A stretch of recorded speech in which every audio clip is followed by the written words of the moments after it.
92 लोगों को लेकर उड़ रही थी भूतिया विमान, अचानक हो गई थी गायब। 35 साल बाद अचानक जमीन पर लैंड हुआ, अंदर भरे थे कंकाल।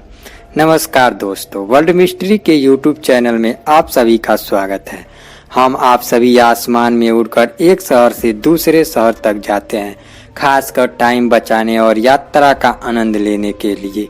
लेकिन हम कम लोग जानते हैं कि यह आसमान जिस पर हम सफ़र करते हैं यह बहुत ही रहस्यों से भरा है।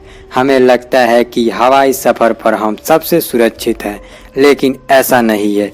आइए हम आपको बताते हैं एक ऐसी फ्लाइट के बारे में जो पूरे 1-2 नहीं बल्कि 92 कंकालों को लेकर कर रही थी सफ़र। हम बात कर रहे हैं फ्लाइट नंबर 513 का। सेटिंगो की फ्लाइट 513 ने 4 सितंबर 1954 में जर्मनी से उड़ान भरी। इस फ्लाइट ने अटलांटिक महासागर पार किया, लेकिन इस दौरान वह कहीं खो गई। बहुत कोशिश करने के बाद भी फ्लाइट का पता नहीं चल सका। कई सारी जांच एजेंसियों ने इसका पता लगाने की कोशिश की, लेकिन फ्लाइट का पता नहीं चल सका। आखिरकार यह मान लिया गया कि फ्लाइट कहीं क्रैश हो चुकी है। उसमें बैठे सभी यात्री मौत का शिकार हो चुके हैं। सालों बीते, लेकिन अचानक एक दिन कुछ ऐसा हुआ कि सभी का होश उड़ गए। दिन था 12 अक्टूबर 1989। एक फ्लाइट ने पोर्ट ब्राजील के एयरपोर्ट के चक्कर लगाना शुरू किया। फ्लाइट में किसी तरह का कोई कम्युनिकेशन नहीं था। फ्लाइट के आने की कोई सूचना भी एयरपोर्ट के अधिकारियों को नहीं थी।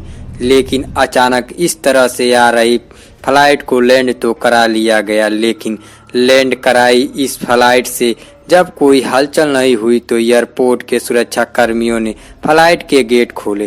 गेट खोलते ही उनके होश उड़ गए। उस फ्लाइट में इंसान नहीं बल्कि कंकाल कर रहे थे सफ़र। पूरे 35 साल बाद लैंड कराए इस फ्लाइट में 1-2 नहीं पूरे 92 कंकाल थे जो उस फ्लाइट के यात्री थे।